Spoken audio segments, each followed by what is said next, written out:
Get Out of the Gang is an organisation that aims to advocate on behalf of young people who are involved in gang-related issues in areas of London where gang culture is not seen as substantial. Get Out of the Gang's first project is the Choices documentary, which highlights gang culture in the London Borough of Barnet and the issues that surround it. Hopefully this will lead to young people from specific areas within Barnet no longer feeling as if they are predetermined or obliged to conform to gang-related issues just because of where they live.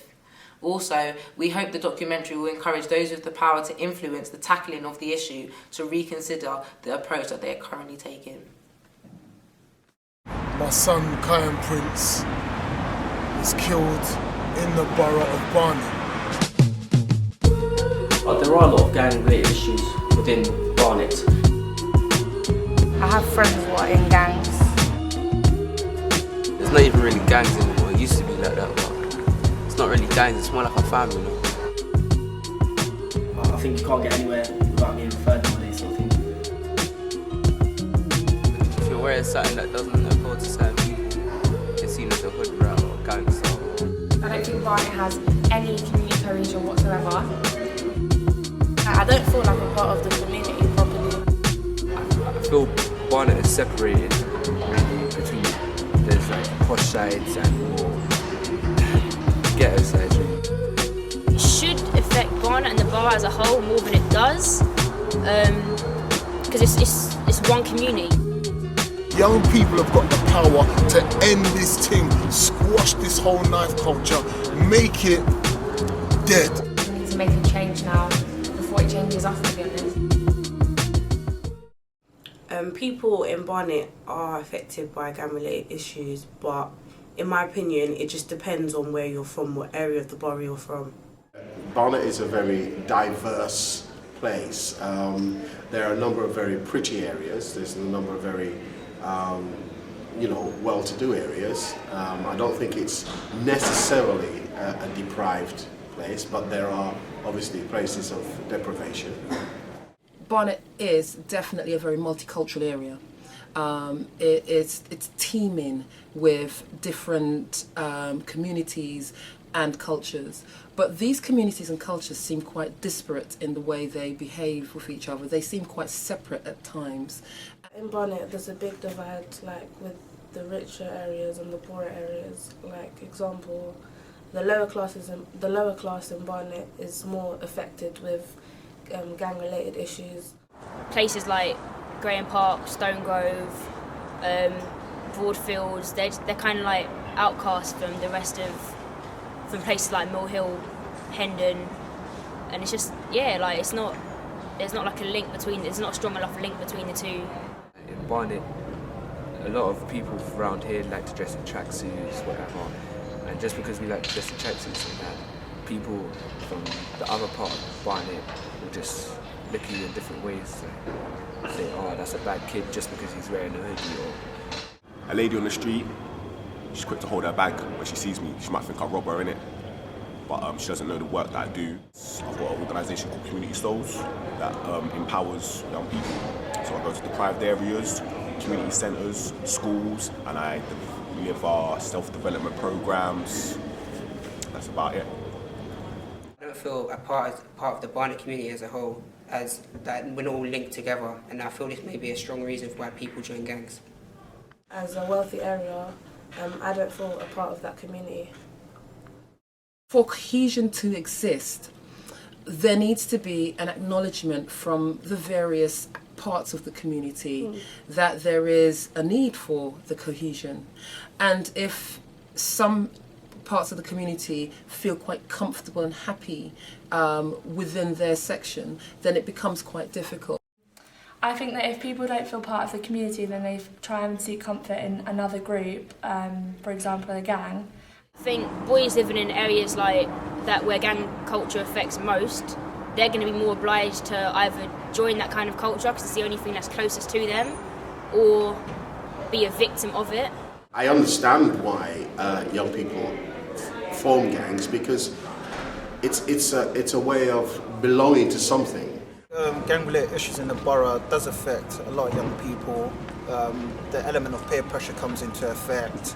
the element of their behaviour and their attitude towards society comes into effect, especially when that's the only thing that's being sort of showcased to them on a day-to-day norm. There's only so much a school can do during the 6 hours that they're in school. But outside school, this is where, you know, the youth activists come into play, the role models come into play, and their peer-to-peer mentoring comes into play as well. So therefore, if they don't seem to have that in their lives, then obviously they'll go for whatever's being projected to them on a constant day-to-day basis.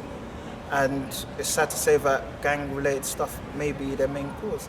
From my experience, what happens is these gangs are run by the older group of young people who then use the younger ones to sort of do the runnings. And you've got young people such at the age of sort of 12, 13, 11-year-olds that are getting involved. You can't just pop up, be 12, 11, 10, 13 and say, this is my ends, what are you doing, what ends are you from? And you've got man on the bus, you've got man on the road, and you've got 10, 20 man with you, or 5 man, and you're trying to step to one guy and ask him what ends he's from, and then you want to back him up and terrorise the guy. You know, even if they're not pulling out and stabbing him, it affects other people when you step to them and you threaten them and make them feel threatened. It affects their mind. The young person is then led astray and given alternative moral views where the loyalty belongs not to society or to the home, but to the gang. I think I've been directly affected by gang issues as well as indirectly. Where I used to live, I spent my childhood growing up with somebody, my next door neighbour, someone who's no longer here, and that wound is still as fresh as it ever was. It's been 2 years now. They say that time is a healer. I think over time it just becomes easier to not think about something as often, but even not thinking about something as often is still a daily occurrence. Like, maybe now I don't think about it every second or every day, but I can honestly say, hand on my heart, that at some point in every day I will consider it. It might only be for a short amount of time. Some days it's longer, but I'll think about that, because I don't think people understand. Growing up, I saw people in other areas of London dealing with things that I didn't understand, and I read those things in the paper and I saw them on the news, and it was not until you see someone you know personally, someone who you've watched grow up, someone who's watched you grow up, it's not until you see them in the same situation that you can truly understand what it means. And I can't really explain that to anyone. I'm trying my best. The whole reason I'm doing what I'm doing at the moment is because I don't know how else to explain that feeling to anyone apart from to highlight what an effect it is to have people say that an issue isn't an issue when you know someone who's not alive because of that issue, and to be told on a daily basis that issue does not exist where you live, but you think about someone every day who's no longer here because of it. A childhood friend that I've grown up with throughout the years, who has been close to me and who have actually classed as family, passed away 2 years ago. To be honest, wasn't passed away 2 years ago, was murdered 2 years ago. To be honest, I think that was really hard hitting, because when you're from such a small area and you know everyone, you don't really think that these things can actually happen, and you hear it in the news, you read it in the newspapers, you watch mothers crying on TV, you see all the pain that they're put through, and then you kind of ignore it, you kind of think, oh, because it's them, I should just leave it. But until it happens to you, that's when you really know that things are bad. My son, Kyan Prince, was killed in the borough of Barnet. He's a top striker for Queen's Park Rangers. He's a lovely boy, not on no beef team, not involved in no gangs, and he had a reputation for just being nice and funny. And he's well liked. So that's how it's affected me. It's ripped the very heart of my family, the core fabric of why I exist, and why I done what I done in my life, which was come off road to get into boxing as a professional, so I could be an example to my kids and show them that this is how you make the best of your life, by using your gifts and your talents to do something. So it's affected me in ways that just go far deep. 7 years ago, someone called Curr died, and that affected everyone. I think that affected most young people in the borough, because it was a big thing, and I think it was the first of that calibre per se in this area. So that was a big thing, especially for young people. Like, it was a real eye opener. A couple of years ago, I had someone close to me and my family get stabbed, so yeah, it did really affect me. It affected me emotionally, physically, like it kind of changed how I viewed things in life. Got involved with young males that were living the same life as me. So we wasn't labelled, we weren't called a gang, we didn't call ourselves a gang. The police named us a gang, innit? They stereotyped us with that word. They called us a gang, so we became a gang. I think like most of the time people in Barnet don't realise they actually are in a gang. Like, they participate in criminal activities and just stuff that people shouldn't be doing, and they don't realise it, and that's what's like concerning. And from the outside it looks like a gang because you're all getting together in big groups to do criminal activity or whatever you're doing. It's spreading negativity, but it's scary to think that these youths actually don't realise that they actually are in a gang. But if you're in a gang, I think a lot of the time people wouldn't even call themselves a gang member. They wouldn't realise they're in a gang. They're part of a culture. They understand it's a culture, but they wouldn't necessarily call it gang culture. And they would probably have no idea that the way they're perceived by someone like me is that bad. Because you're from a particular place in Barnet, for example, like Graham Park or Dulles Valley, people assume that you'll be in a gang, you associate with gang-related stuff, but that's not really the case. Well, I've come from in a state with a bad reputation, but that doesn't change the fact that I could be a bad person, but I'm not. You don't need to be wearing this or wearing that or carrying this or doing that or following your brethren to find your self-worth. I want to highlight that I could have been in gangs, but my education and my football has become a deterrent to me not being in those gangs. Through my school, I've joined an organisation called the Brilliant Club, which helps young people from deprived areas aspire to go Russell Group universities. The area I'm from, Graham Park, there's a lot of gang issues, but as I'm strong-willed, I feel that I can distance myself from this, unlike other people, but I understand why they can't. There's always been gangs, there's always been cliques, it's not no new thing, yeah? It's just that the youths are taking it on another level now, and they're actually killing other youths just because of the postcode, the letters and the numbers at the end of that's always been there. It was there in my time, when I saw my other brothers and sisters, be it white, black or whatever, because let's not get this thing twisted, yeah? It ain't a colour thing. Yeah, it's a culture thing. And when I see a next to you, whether down matter where he's from, Albania, India, whatever, he's still another brother to me. We want the same things. That makes us equal. So it ain't the colour thing. So let's look at our hearts as individuals, young people. And the same thing that you want as a young person, that your peer wants, that another young person wants. And the first thing they want is to live. Then with that life, they can work out whether they make mistakes or not, the best way to get through in life. But you can't have that if you're going to push a knife in someone's heart and stop them from having opportunity. It's really heartbreaking to actually think that somebody the same age as you can pick up a knife or pick up a gun and point it at you and actually fire it and think that they can just take your life, steal it away from you, and actually not think twice about it.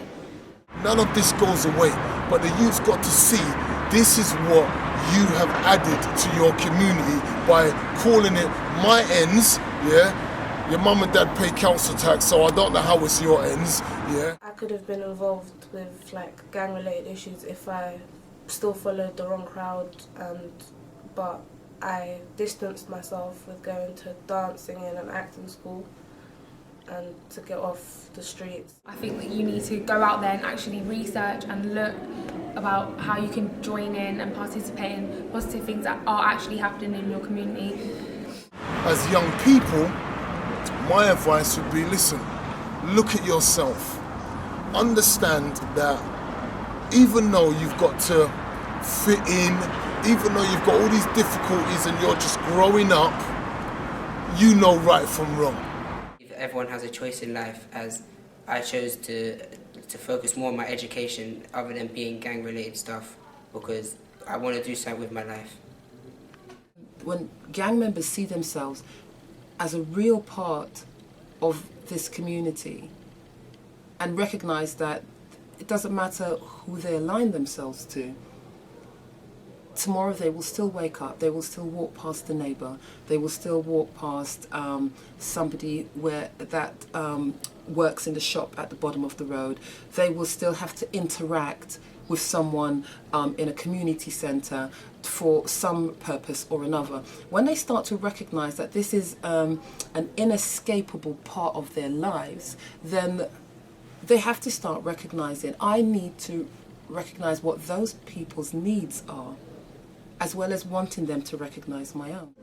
I think if you're from an area in Barnet where you're more likely to be involved in gang-related issues, or people around you are, I think that you need to realise and understand that there's other routes you can take and it's not the way forward. I think that you need to realise that you don't have to be involved as well just because everybody else is. I believe that there's a lot of decisions to be made by young people, and whether they want to stay doing gang-related crimes or they focus more on their education. Young people have got the power to end this thing, squash this whole knife culture, make it dead. Like what? You're any guy, you're a waste man if you're carrying a knife, you're a waste man if you're in gangs. That's not the way forward. And if all the youths got that attitude, then it suddenly starts phasing out, because no one as a youth want to be looked at as a waste man to be joining a type of culture. So if they realise that, you know what, no one ain't getting no stripes from being in gangs, no one ain't getting no pots from carrying a knife, everyone looks at you like you're nothing. You know what? That's a thing in the past. Barnet as a borough doesn't address gang culture in the way that it should. I think that Barnet's attitude towards gang issues is non-existent, to be honest. I think they think that because there's only been a small number of killings in the area, that there's still not criminal activities going on, there's still not young males getting involved in ruining their lives, there's still not young females that are scared, and there's still not little males and females that are growing up and trying to get through in life, that are not being given role models. I don't think that people really concentrate on the gang-related issues in Barnet, because everyone, when they hear Barnet, they think like, isn't your area posh and stuff? But then that makes people that live in like areas that are rough and stuff think that people don't really care about them, because people don't really think there's anything happening, that everyone's living all happy lives, but it's not really like that until you live there. Well, if Barnet's seen as a borough that doesn't care about it or doesn't focus on gang issues or tackle it, then obviously people just feel like they can run wild. I think it really badly affects Barnet because it's not really seen as such a big thing to be brought up in Barnet. So I think it definitely does affect all the gangs and all the issues that happen, because it hasn't been like dealt with yet. Because they don't act on it, or because they're not acknowledging it, these gang members or young youths are just thinking, well, they don't care about us, so why should we care? And they're just running the streets and they're running riot. I understand that not that many people have died as a result of gang issues in Barnet, but two things that need to be understood is, one, although only 3 people have died in this borough as a result of that, that's 3 people too many. And 2, just because people aren't dying does not mean that there's not a gang problem. Before it gets to 20 killings in Barnet Borough, you're jumping on this thing after 3 and saying, here what, let's look at what needs to be done. From what I know is you can't get into these guys just by saying, oh, you shouldn't be in a gang. You can't reach them that way. You've got to give them a reason for them to prefer to be at home than to be out on the street. I feel as Barnet council members should take action into bringing those gang members out. I think if Barnet showed a greater interest in gang culture and gang crime, in the sense of showing an interest in the people that are related to those issues and the people that are affected by those issues, because they're the people perpetrating gang crime, or they're the people in a gang, that would definitely impact on the way that those people view gangs and the way that all young people view gangs. Because if you feel that your local authority views you as a problem but doesn't want to give you solutions, or views you as a criminal when actually you're probably the biggest victim of the system you're stuck in, then you'll have no faith in your ability to get out of a gang, or even that people particularly would care about if you personally were in a gang or not. Work with young people on the estates that are likely to get involved in gangs. I think if you are a person that works in Barnet or works for Barnet, you can't just watch this video and take nothing away from it. I think that you need to recognise and realise that we know and we feel that there's gang-related issues or gang culture in our communities, and you can't just take away this information and ignore it. You actually need to channel positivity into making workshops and programmes for the young people to keep them off the roads, keep them off the streets and keep them positive. The solution is to get out there, meet the same young people that are involved in this type of mindset that allows them to carry knives and hurt others, and be able to show them, bare myself naked, be vulnerable, let you see my pain, let you see my tears, let you see that after you've done what you've done and you've gone and you're gassing up to your brethren, that you've left someone like me that who, when you meet me, they show me respect, but you've left someone like me in deep, severe pain. And then the legacy that's left behind goes on and on, because it's not just me. He's got his brothers and sisters, his friends, his family, the rest of the family members. So you've poisoned your community that you say you're repping your ends for. To reduce gang-related issues in Barnet, it all just comes down to community cohesion with different organisations, them understanding each other, them being able to provide services and do youth diversion activities for young people in general. The ability to say, if we know this person is getting involved in gang-related issues from a young age, how can we deter them from that career path? How can we get them more involved in something to make them active citizens in the borough? How can we actually come up with provisions to keep them sort of on the right line? And having that sustainability will help them deter away from it. More self-development programs, and that's really about knowing who you are, knowing your potential, knowing the possibilities that you could live in life.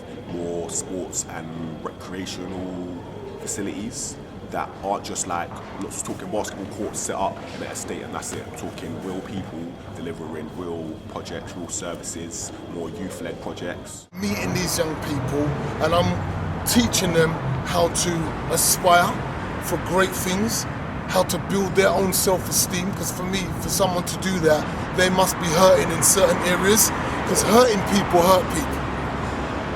People that are sound and solid and happy, they're not happy about going around hurting other people. My name is Mohammed Rafi. I work for London Borough of Barnet. I'm a targeted youth support worker.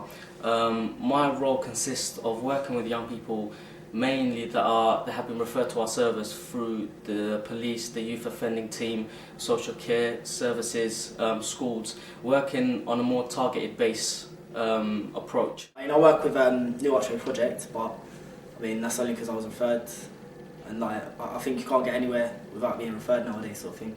So I think the decision makers should choose whether they want to carry on ignoring this or help it as a community. Get Out of the Gang's main aim as an organisation is to tackle gang culture in areas of London where it's not seen as substantial, and Barnet definitely fits the bill. It fits the description. Young people have power. You do have the power of freedom, the power of choice. You can choose not to be involved if you don't want to be involved. It might be a difficult decision to make for some people, some more than others, but it's not impossible. It's not an impossible decision to make. You can still make that choice. Local authorities have the power to create systems and put systems in place that shape people's lives. We do currently have a system in place for gang culture, but it's not working as effectively as it could be, because it only appears to be reaching a small amount of young people, and it needs to be more wide-reaching. It needs to reach the young people who are on the borderline, the young people who are at a slight risk. We can't just wait for people to be referred before we start helping people. We can't just wait until we say, oh, you're in a gang now, now let's take you off the streets. No, people need to be taken off the streets when they first start getting there, before they get a taste of that lifestyle, because when people go so far down the road, it becomes so much more difficult to show them a different way. It becomes so much more difficult to highlight that there is another way to live a life. If we see them even at a slight risk, not even a high risk, a slight risk of becoming involved, we are going to step right in there and we're going to get them when it's early, because that's what needs to be done. And that's the main way to tackle gang culture in any area, not just in Barnet. It is about prevention, because when it gets to a point where everybody's involved, they're teaching the younger children how to become involved, and it's a never-ending cycle. Where does it stop? You have to start with the younger ones and prevent them from becoming involved before it gets too late. We don't want to have to look back and say we had the opportunity to make a difference, and we had the opportunity to stop an issue from getting out of hand, and we had the opportunity to prevent something. We don't want to have to look back and say we could have, when we do have the opportunity to do it now. Let's not waste this opportunity. Let's take this opportunity, because not everyone in London has this opportunity. Too many boroughs are at a really deep stage, and the gang culture has taken over the borough, and it's not like that here. But it could be. It has the potential to be. Everything has potential, and in all those areas, we must take wisdom from the other London boroughs where gang culture is substantial, because it started from somewhere, and they unfortunately they couldn't prevent it, and it's got to the stage it is now. But we have a rare opportunity, and we don't want to let it escalate. So from now, what needs to be done is a new system has to be created, and Get Out of the Gang as an organisation is going to look at this in different boroughs. But let's start with Barnet.